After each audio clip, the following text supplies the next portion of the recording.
A few moments later. நீங்க 20 நிமிடம் ஆகிவிட்டது. நாளைக்கு உங்களே கேட்பாங்க, உங்க ஆபீஸ்ல வேலை செய்யறவங்க, ஏங்க எங்களை பத்தி பேசும்போது பெல் அடிச்சிட்டீங்களே அப்படின்னு உங்களே கேட்டுருவாங்க. நம்ம அதுக்காக சொல்றேன், வேற ஒண்ணும் இல்லை. முடிச்சிடறேன். முடிங்க. 1 hour later. பில்டிங் ஸ்ட்ராங், ஆனா பேஸ்மெண்ட் வீக் அப்படின்றத பேசுங்க. அவர் பல்வேறு கருத்துக்களை இங்கே வழங்குகிற போது பொதுக்கூட்டத்திலே வழங்குவதைப் போல நாங்களாம் இதை செய்தோம் என்று சொல்லிக் கொண்டிருக்கிறாரே தவிர இது மேடை பேச்சல்ல.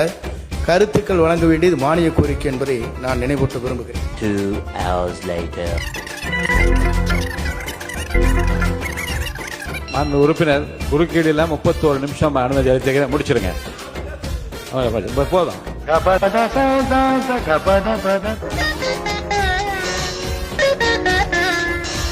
3 hours later. ஒண்ணே எப்ப உட்காரு. அவர் நல்லவர், நீங்க நான் சப்போர்ட் பண்ணுவாங்க.